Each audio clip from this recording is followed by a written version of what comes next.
Nós queremos falar sobre um assunto que nós intitulamos a separação invisível do casal. Isto se aplica, o que nós vamos falar agora, se aplica para quem está bem no casamento, se aplica para quem está separado, fisicamente ou dentro da mesma casa, e se aplica também aos noivos, namorados e solteiros, porque é uma atitude muito comum a todas as pessoas. O que acontece que gera a separação invisível do casal? Antes da separação visível, vem a separação invisível, quando o casal ainda está até junto, mas já estão separados aqui dentro, no coração. Quando você vê um casal separando fisicamente, é porque eles já separaram invisivelmente, emocionalmente, há muito tempo. Ok? Então é importante você entender essa separação invisível. Como que essa separação invisível acontece? Muito bem. No início do relacionamento, quando você conhece uma pessoa, vocês começam a conversar, namorar, o que normalmente acontece?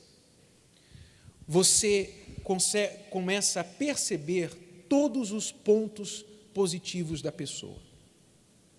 Você nota a beleza, você nota o comportamento da pessoa, as qualidades que ela tem, e você muitas vezes até cita, você verbaliza essa sua apreciação fazendo elogios.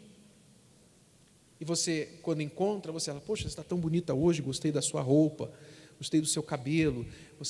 Ela fala para ele, poxa, eu gosto da sua sinceridade, você é uma pessoa responsável, você me parece uma pessoa de caráter, eu gosto disso, eu gosto de pessoas assim e tal. Então, vocês não economizam elogios no início do relacionamento. Isso é comum, até porque, se não houver um pouco disso, não há atração. Então, isso é normal no início. Passado um tempo, é inevitável que você comece a notar, além das qualidades, também os defeitos. E todos nós os temos. E aí, se você não souber como lidar com esses defeitos, você passa a ser crítico dessa pessoa. Em vez de fã, de admirador, você assume a posição de crítico. E aí você começa a falar o que você vê de errado na pessoa. Mas, poxa, também não é assim, você tem que ter cuidado com o dinheiro, você gasta muito, você é muito mão aberta. Ou então, você é pão duro, você não gasta nada, você não abre a mão para nada. Aí começam os ataques, as espetadas, as críticas, sempre na intenção de mudar, de melhorar aquela pessoa. Mas a forma que você aborda os defeitos torna você uma pessoa desagradável. E ninguém gosta de ficar perto de alguém que vive criticando. Ninguém. Por isso, essas críticas que tomam o lugar dos elogios e da admiração, elas vão separando o casal emocionalmente. Então, a pessoa não sente mais vontade de falar, de compartilhar, porque ela pensa assim, não vou nem falar nada porque ela vai criticar. Eu não vou nem falar nada porque ele vai criticar. E isso, então, vai, pouco a pouco, causando o casal a fazer isso, separando, distanciando um do outro. E trazendo ainda mais insegurança, né? A pessoa vai afetando a autoestima dela. Muitas pessoas, elas usam a desculpa de crítica construtiva. Quer dizer, não, é o meu papel, né? Eu sou a esposa, eu sou o marido dela. Quem vai falar? Ninguém vai falar para ela isso que eu estou falando. Então, eu tenho que falar. E tudo bem, tem coisas que realmente é o nosso papel. É o papel da esposa, é o papel do marido de falar para outra pessoa. O problema é que quando você faz isso toda hora, ou muitas vezes, e você não dá o outro lado, que é o elogio, você não vê o outro lado positivo da pessoa, então fica carregado. Então a pessoa já para de ouvir o que você tem a dizer. Então, por exemplo, quando o Renato tem alguma coisa para falar para mim, que é para ajudar, né, uma crítica, né, mas construtiva, ele pode falar, porque eu não vou me chatear, porque ele sempre me elogia, ele sempre olha para o meu lado bom. Então, não é aquilo só que eu recebo. Então, quando ele fala, já que ele não fala muito, isso eu aceito, porque eu sei que é sério, porque realmente eu preciso ouvir. Então, é uma coisa assim, exclusiva. Não fica uma coisa todo dia, toda hora, em tudo. Porque realmente aí a pessoa já não quer, nem enxerga mais o problema dela, e ela só fica enxergando que você só critica. E quando eu aponto algo em você, que você falou de crítica construtiva, né? As pessoas falam crítica construtiva, na verdade, eu não expresso isso em forma de crítica, eu expresso em forma de pedido de melhora. É diferente. Sempre você quer que o seu parceiro melhore. E se você não melhora, você piora. Todos nós temos que ter consciência que a gente precisa melhorar. Ninguém é perfeito. Então, todos têm que buscar melhorar em tudo. E é muito fácil, porque você está bem perto do seu parceiro, é muito fácil você observar onde o seu parceiro precisa melhorar. E isso é algo que você tem que saber tirar proveito também, porque se a Cristiane me dá um toque sobre alguma coisa que ela nota que eu preciso melhorar, se eu sou inteligente, eu vou usar o que ela está me pedindo como uma oportunidade, como um toque, um alerta. Olha, espera aí, ela está me mostrando uma coisa que eu não estava notando a meu respeito. Então, ela é um par de olhos extra que eu tenho. A esposa, o marido, um dos papéis que ambos têm no relacionamento é exatamente esse toque, esse papel de treinador. Literalmente, como um técnico de futebol observa o seu jogador em campo e ele observa, por exemplo, que o jogador tem uma deficiência em uma certa área, uma certa habilidade. Então, ele chega para o jogador e dá um toque e fala: ó, senhora, você precisa mais preparação física, você está cansando depois de 30 minutos de jogo, você tem que ir para o preparador físico, você tem que fazer um programa de preparação física. O técnico vem e dá um toque no jogador. Se o jogador é inteligente, ele vai falar: pô, o técnico, ele está me vendo, ele está me olhando jogar, ele está vendo a minha falha, a minha deficiência. Então, eu vou fazer o que ele está falando. Quer dizer, o jogador inteligente é humilde para aceitar isso. E no casamento, nós também fazemos esse papel um para o outro. Então, se ela me dá um toque e mostra: ó, Renato, eu acho que você, às vezes, a forma que você fala é muito agressiva, você acaba agredindo as pessoas.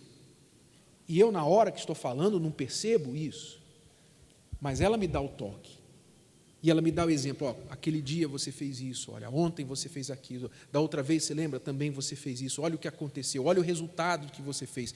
Se ela me está apontando uma falha minha e me desafiando a ser melhor, a minha inteligência me diz que é melhor que eu escute. É melhor que eu escute, porque ela quer o meu bem. Mas o outro lado da moeda é que ela tem que saber como trazer isso para mim. Em vez de ficar falando: poxa, você é um cavalo, poxa, você eu já falei quantas vezes para você, ó, não te avisei? Eu te avisei, que a gente falou da outra vez. Se ela traz isso de uma forma crítica, então aquilo não vai me deixar aberto para entreter aquele pedido. Ao contrário, eu vou me defender e não vou querer mais voltar naquele assunto. Às vezes vou querer até continuar no erro, só para mostrar para ela que ela não manda em mim, ou que ela não vai conseguir o que ela quer dessa forma que ela está falando. E isso não funciona em relacionamento nenhum, né? Porque você que é mãe e faz isso com seu filho ou sua filha, você sabe que não dá certo. Isso afasta você da sua filha. Se você vive criticando, se você vive só olhando o que ela faz de errado. Então, ninguém aguenta isso. Não é porque você ama que você tem direito de ficar criticando. Às vezes, você pode até ver uma coisa, mas porque você já falou alguma coisa naquele dia ou aquela semana, talvez não seja a hora de falar. Porque se você falar mais uma vez, vai saturar. Então, essa é questão de sabedoria. Você escolher os momentos certos para falar uma coisa que a pessoa precisa mudar. E olhar mais para o lado positivo da pessoa. Entender mais. Às vezes, a pessoa o marido age de uma maneira... É como eu estava ouvindo aqui um testemunho da terapia. O marido, de tanta mulher ficar com ciúme dele e falar para ele que, assim, achar que ele está traindo, ele acabou traindo. De tanto ela ficar ali, no pé dele, ele acabou traindo. Quer dizer, às vezes você, pensando que você está ajudando a pessoa acaba ficando pior do que ela era antes. Então, muita crítica, né? Você olhar muito para o lado ruim da pessoa, né? Às vezes, até mesmo ela faz uma coisa boa, e isso acontece às vezes, porque a mulher, Renato, ela tem assim uma dificuldade com a segurança, né, própria, né? Ela é insegura, naturalmente, em geral, ela é mais insegura que o homem. O homem não tem muito problema de insegurança, né? Tem uns que tem, mas a maioria é a mulher que sente. Então, o que acontece? Por ela ser muito insegura, às vezes ela não quer elogiar, porque ela pensa assim, bom, se eu elogiar o meu marido, ele vai se achar o tal. Então, eu não vou elogiar. Então, ele faz uma coisa certa, ou ele faz uma coisa legal, ela não fala nada, porque ela não quer encher a bola dele, porque ela se sente inferior a ele. Então, se ele ficar todo feliz, ela acha assim, ele vai ficar muito orgulhoso, vai me maltratar. Então, isso já passou já na minha cabeça, isso. Mas eu vi o oposto da minha mãe, porque minha mãe, na minha infância toda, adolescência até hoje, a minha mãe sempre foi de elogiar. Ela sempre foi de elogiar. Eu gosto que você faz isso. Ah, ele é tão bonito. Olha como ele faz. Ai, olha só, olha o seu pai como é. Então, quando vinha isso na minha cabeça, porque eu já fui muito insegura, e o Renato nunca vi insegurança nele. Sempre lá em cima. Então, vinha na minha cabeça, gostei disso que ele falou, fez, mas eu não vou falar nada, não, porque ele já é tão seguro dele mesmo, já se acha o tal, né? Vinha isso na minha cabeça, mas eu lembrava da minha mãe. A minha mãe sempre motivou o meu pai, sempre falou bem do meu pai, na frente da gente e na frente dele também. Então, eu fazia, sempre fiz, sempre elogiei o Renato. E eu vi que quanto mais a gente elogia, mais a pessoa faz aquilo. Então, às vezes, o seu marido até ajudou você lá na cozinha, ele lavou um copo, né? Aí você pensa assim, um copo não vai fazer diferença. Mas, se você elogiar, poxa, obrigada por ter lavado aquele copo, provavelmente, da próxima vez, ele vai lavar 2, 3. Porque ele gostou. Isso é bom. Todo mundo gosta de elogio. Melhor do que falar assim, pelo menos o seu copo, né? Normalmente a mulher fala isso. O marido, às vezes, ele faz uma coisinha e ele faz questão de chamar atenção para ela, né?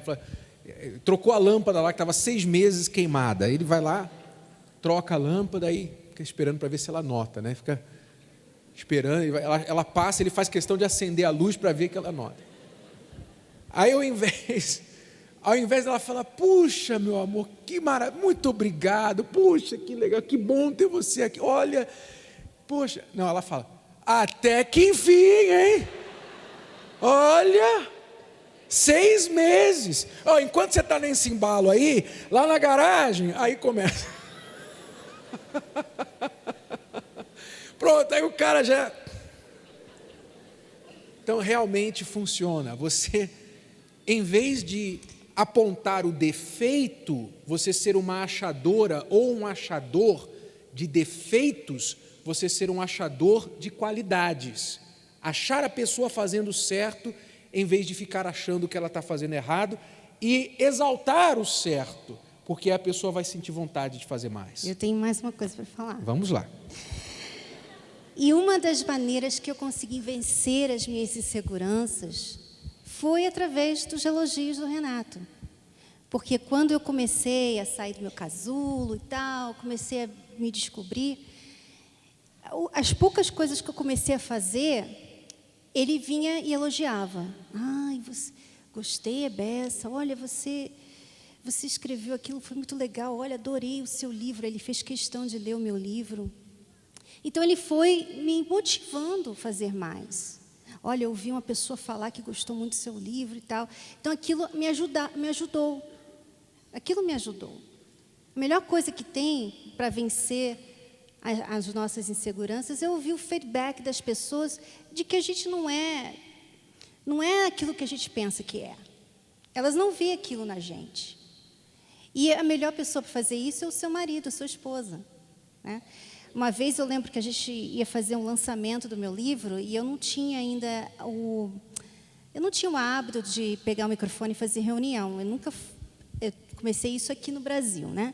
Lá fora eu não fazia isso. Eu não pegava o microfone, não fazia reunião, não fazia palestra. Eu era mais de escrever. Então, nesse lançamento eu ia ter que falar. E eu estava nervosa, eu estava, ai meu Deus, o que eu vou falar e tal. E ele sempre falando assim: você vai dar tudo certo, você vai arrebentar, você não precisa ficar assim, você vai arrebentar, pode ter certeza. E eu fiz a palestra e tal, e lá atrás na igreja, o Renato estava lá no meio das pessoas, lá no fundo, e ele levantou um papel para mim. E em inglês falava, "You rock". Como é que fala em português isso? Você arrebenta, em outras palavras. Você está arrebentando. Puxa, aquilo foi tão bom para mim. Porque, poxa, então eu estou fazendo direitinho. Isso ajuda muito. Se ele ficasse só falando assim, você falou bem, mas você podia ter falado assim, sabe? Aquela hora que você falou aquilo, você podia ter falado dessa outra maneira. Não ia ajudar. Com certeza eu errei muitas vezes, eu ainda erro. Mas ele não foca nos meus erros, ele foca no meu lado bom. E isso me ajuda a melhorar como pessoa, melhorar nas coisas que eu faço. Se eu tivesse um crítico do meu lado, ia ser muito difícil sair do meu casulo, né? Porque, às vezes, o homem tem ali uma esposa insegura e ele não ajuda, porque ele não elogia, as coisas que ela faz, ele não aprecia. Ela chega em casa cansada, ela arruma a casa, ela cuida de tudo, e ele acha que isso é obrigação dela. Então, ele não está ajudando, não está incentivando. Por isso que, às vezes, ela fica amargurada, fica triste. Ele não está mostrando para ela o quanto ele aprecia, o quanto ele vê o lado bom daquilo. Então, né? Como era no início, né? Que os elogios eram abundantes no início, depois eles param e dão lugar à crítica, às críticas muitas vezes. Então, essas críticas são o que separam o casal. E se você, por exemplo, está bem agora no seu casamento, você tem que observar isso, porque às vezes você tenta mudar a outra pessoa, mas toda vez que você fala naquele assunto, você vem com uma crítica. E essa crítica só cria resistência, menos vontade de mudar. Então, mude a estratégia. Talvez você já está separado, e uma das razões por que vocês estão separados é porque, claro, houveram muitos problemas entre vocês, mas, às vezes, quando vocês ainda se comunicam, vocês sacam a lista de erros que vocês têm guardado um do outro. Quando você fala com ela, ela fala com você, vocês conversam, então você já começa a falar, mas você já mudou? Mas você ainda está fazendo aquilo? Aí vem as cobranças e as críticas. E isso simplesmente mantém os dois longe um do outro. Eu não estou falando que você vai aceitar a pessoa de volta se ela ainda está no erro, mas você não precisa ser aquele que vai sempre ficar cutucando, apontando os erros, principalmente os do passado, que já não estão no presente. Os solteiros também cometem esse erro. Aí você pensa, mas como que um solteiro pode cometer esse erro se não tem ninguém no relacionamento? Normalmente acontece assim. Uma amiga chega para você, solteira, e aponta ou fala para você de um rapaz, e fala assim, olha lá, é aquele ali que eu te falei, olha, pode ser para você. Aí você olha para o rapaz que ela está falando e fala, mas ele é barrigudinho. Muito baixinho. Mas não é assim do meu tipo, não gosto. Aí começa a olhar o quê? Os defeitos, aquilo que você não gosta, que não te agrada. Mesma coisa o homem. Olha uma mulher e começa às vezes a olhar já o que está errado, o que tem de errado com ela. Sendo que muitos casais, inúmeros casais que a gente conhece, e você também deve conhecer, eles, quando se conheceram, muitas vezes não foi amor à primeira vista, não foi assim aquele tchan, aquela química, primeira vez que vi já me apaixonei, não foi isso. A maioria dos casais, eles olharam, chamou a atenção alguma coisa, mas eles se deram a oportunidade de observar, de conhecer mais. E com o tempo, com essa oportunidade, essa abertura, eles foram gostando mais ao deixar se conhecer. Então, se você é solteiro, mas você é uma pessoa naturalmente crítica, vai ser muito difícil você sair da sua solteirice. Porque sempre você vai achar um defeito com a outra pessoa. Por quê? Porque você é um achador de defeitos e não um achador de qualidade. Então, nós temos que mudar isso para que o relacionamento mude, para que as chances da felicidade amorosa melhorem. Então, guarde-se dessa separação invisível, se você está num relacionamento, e da separação invisível do seu potencial pretendente, porque você só fica olhando os defeitos. Você quer uma pessoa melhor? Então, elogie. Ache que ela está fazendo certo. Encontre ela fazendo certo. Pegue ela fazendo certo. E mencione aquilo. Exalte aquilo. E quando tem alguma coisa errada, formule a sua crítica em forma de pedido de melhora. Olha, eu queria pedir a você uma coisa a respeito disso. Eu acho que você é tão bom quando você fala com as pessoas, você tem um dom de falar com as pessoas. Às vezes você extrapola um pouquinho. Da próxima vez, pare um pouquinho e pense que eu acho que você pode sair muito melhor, você tem condições de sair melhor. Quer dizer, ela está fazendo um pedido para mim e exaltando a minha qualidade. Você pode melhor, você sabe melhor. Eu tenho certeza que você vai fazer melhor que isso. Então, esse pedido tem mais probabilidade de ser bem recebido. Certo, pessoal? Compreenderam? Diz uma frase que quem falha em planejar, planeja falhar. Pense. Quem falha em planejar, quer dizer, quem não planeja, planeja falhar. E você não quer falhar, com certeza. O que é preciso, então? Você precisa fazer planos. Isso se aplica a todos. Noivos, por exemplo, que estão aqui, uma coisa que irrita muito, especialmente a mulher, é às vezes a falta do homem apresentar para a sua mulher, para a sua noiva, planos, uma direção, para onde estamos indo. Às vezes vocês ficaram noivos, mas não tem data de casamento. E a mulher, a noiva, fica perguntando, e aí, quando que a gente vai casar? Quando que a gente vai casar? E ele fica irritado, agora não dá, não quero falar mais nisso. Ou seja, mesmo que vocês não possam agora fixar uma data, mas qual o plano? Para onde estamos indo? É muito irritante, eu imagino, se você fosse andar com alguém na rua, sem saber onde aquela pessoa está indo, você logo querer voltar atrás, sair de perto daquela pessoa, porque falta direção. Então é preciso que haja planejamento. Se vocês são noivos, então, quando vocês vão poder casar? 6 meses, 1 ano, 2 anos? O que vocês precisam antes disso? E o que está sendo feito a respeito? Quanto dinheiro vocês vão precisar e de onde virá esse dinheiro? Vocês têm que conversar sobre planejamento. O casal, às vezes, vocês já estão casados há muitos anos, às vezes entra a rotina dentro do relacionamento, sabe por quê? O que é a rotina? A rotina é uma coisa que vocês já fazem tanto, automaticamente, está no piloto automático, que já não precisa plano, não precisa planejamento.